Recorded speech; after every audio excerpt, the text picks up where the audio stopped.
Hello friends, સ્વાગત છે તમારું ગુજરાતી રેસીપી કિચનની અંદર। આજે હું તમારી સાથે શેર કરીશ ચોરી રીંગણ બટાકાનું શાક બનાવવાની રેસીપી। ચોરી રીંગણ બટાકાનું શાક તો તમે ઘરે નોર્મલી બનાવતા જ હશો, પણ મારી આ રીતથી ઘરે એકવાર જરૂરથી ટ્રાય કરજો। તો ચોરી રીંગણ બટાકાનું શાક બનાવવા માટે તમે આ જોઈ શકો છો મેં કઈ સામગ્રી અહીંયા લીધી છે। તો મેં 2 રીંગણ લીધા છે, 2 મીડિયમ સાઇઝના બટાકાને ઝીણા સમારી લીધા છે, સાથે જ એક પ્લેટની અંદર થોડી લીલી ચોરી લીધી છે। તો ચલો આપણે હવે ચોરી રીંગણ બટાકાનું શાક બનાવવાનું શરૂ કરીએ। તો સૌથી પહેલા શાક બનાવવા માટે આપણે જે અહીંયા 2 રીંગણ લીધા છે તેને પાણીમાં લઈ સમારી લઈશું। તો રીંગણને સમારતા પહેલા રીંગણનો જે આગળનો ડીટિયાવાળો ભાગ હોય છે તેને આપણે કાઢી લેવાનો છે, અને જે રીંગણનો પાછળનો ભાગ હોય છે એ પણ તમારે કાઢી લેવાનો છે કટ કરતા પહેલા। તો હવે આપણે રીંગણને કટ કરી લઈશું। તો બંને રીંગણને આપણે કટ કરીને પાણીની અંદર લઈ લીધા છે। તો હવે આપણે શાકની અંદર ઉમેરવા માટે લસણની પેસ્ટ બનાવીશું। તમે જોઈ શકો છો મેં 10 થી 15 લસણની કળી લીધી છે, તેને આપણે ખાંડની અંદર લઈ લઈશું। સાથે જ 1 નાની ચમચી જેટલું જીરું ઉમેરીશું, સાથે 1 નાની ચમચી કાશ્મીરી લાલ મરચું લઈશું। તો હવે આપણે બધું જ વાટી લઈશું। આપણે અહીંયા બધું જ વાટી લીધું છે અને આપણી લસણની પેસ્ટ બનીને તૈયાર છે। તો આ રીતની લસણની પેસ્ટ બનાવીને તમારે તૈયાર કરવાની છે શાકની અંદર ઉમેરવા માટે। તો હવે આપણે ચોરી રીંગણ બટાકાના શાકનો વઘાર તૈયાર કરીશું। તો શાકનો વઘાર કરવા માટે તમે આ જોઈ શકો છો મેં ગેસ પર એક મોટી કઢાઈ મૂકી છે। તો કઢાઈની અંદર આપણે 3 ચમચી જેટલું તેલ ઉમેરીશું। તેલને ગરમ થવા દઈશું। તો તેલ આપણું અહીંયા ગરમ થઈ ગયું છે। તો હવે આપણે તેની અંદર અડધી ચમચી જેટલી રાઈ ઉમેરીશું, સાથે જ 2 ચપટી જેટલી હિંગ ઉમેરીશું, સાથે જ લસણની જે પેસ્ટ બનાવીને આપણે રાખી છે તે પણ ઉમેરી લઈશું। પેસ્ટ ઉમેરીને બધું સરસ સાંતળી લઈશું। તો બધું જ આપણે અહીંયા સાંતળી લીધું છે। તો હવે આપણે જે 2 મીડિયમ સાઇઝના બટાકાને ઝીણા સમારીને રાખ્યા છે તે ઉમેરી લઈશું। બધું સરસ મિક્સ કરી લઈશું, સાથે જ લીલી ચોરી પણ ઉમેરી લઈશું।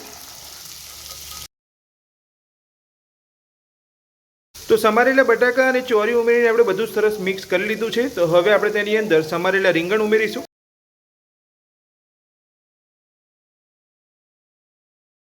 તો રીંગણ ઉમેરીને પણ આપણે અહીંયા સરસ મિક્સ કરી લીધું છે। તો હવે આપણે તેની અંદર એક ઝીણું સમારેલું ટામેટું ઉમેરીશું।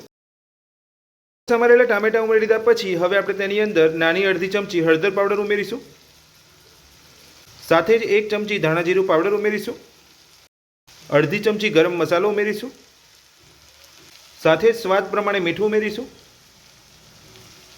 સમારેલું ટામેટું અને મસાલા ઉમેરી લીધા પછી આપણે બધું સરસ મિક્સ કરી લઈશું। તો આ શાક જો તમે અહીંયા કુકરમાં બનાવવા માંગતા હોય તો કુકરમાં પણ બનાવી શકો છો। તો બધા જ મસાલા ઉમેરીને આપણે બધું સરસ મિક્સ કરી લીધું છે। તો હવે આપણે તેની અંદર અડધા ગ્લાસ જેટલું પાણી ઉમેરીશું। પાણી ઉમેરીને બધું જ મિક્સ કરી લઈશું। તો પાણી ઉમેરીને આપણે બધું સરસ મિક્સ કરી લીધું છે। તો શાક આપણું અહીંયા જલ્દી કૂક થઈ જાય એટલા માટે હવે આપણે ઢાંકણ ઢાંકીને શાકને કૂક થવા દઈશું। આ રીતે ઢાંકણ ઢાંક્યા પછી તમારે શાકને વચ્ચે વચ્ચે મિક્સ કરતું રહેવાનું છે। તો શાકને ઢાંકે 2 થી 3 મિનિટ જેટલો સમય થઈ ગયો છે। તો હવે આપણે શાકને ચેક કરી લઈશું, બધું જ મિક્સ કરી લઈશું। તો આ રીતે આપણે શાકને ગેસની મીડિયમ ફ્લેમ પર થવા દેવાનું છે। તો શાક હજુ આપણું કૂક બરાબર નથી થયું એટલે હવે આપણે ફરી ઢાંકણ ઢાંકીને શાકને થવા દઈશું। તો આ રીતે શાકને વચ્ચે વચ્ચે તમારે મિક્સ કરતું રહેવાનું છે। તો શાક આપણું અહીંયા કૂક થઈ ગયું છે। તો હવે આપણે ચેક કરી લઈશું। તો 5 થી 6 મિનિટ જેટલો સમય થઈ ગયો છે અને શાક આપણું અહીંયા સરસ ગેસની મીડિયમ ફ્લેમ પર કૂક થઈ ગયું છે। જો તમે અહીંયા શાક રસાવાળું ખાવા માંગતા હોય તમારે પાણી એ રીતે ઉમેરવાનું છે। જો તમે અહીંયા કોરું શાક રાખવા માંગતા હોય તો પાણીનું પ્રમાણ તમારે અહીંયા ઓછું રાખવાનું છે। તો તમે અહીંયા જોઈ શકો છો બધું જ અહીંયા સરસ કૂક થઈ ગયું છે।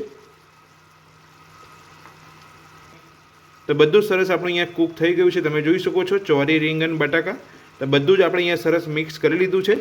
તો હવે આપણે તેની અંદર ઝીણા સમારેલા લીલા ધાણા ઉમેરીશું। શાક આપણું બનીને તૈયાર છે। તો ધાણા ઉમેરીને આપણે બધું સરસ મિક્સ કરી લઈશું।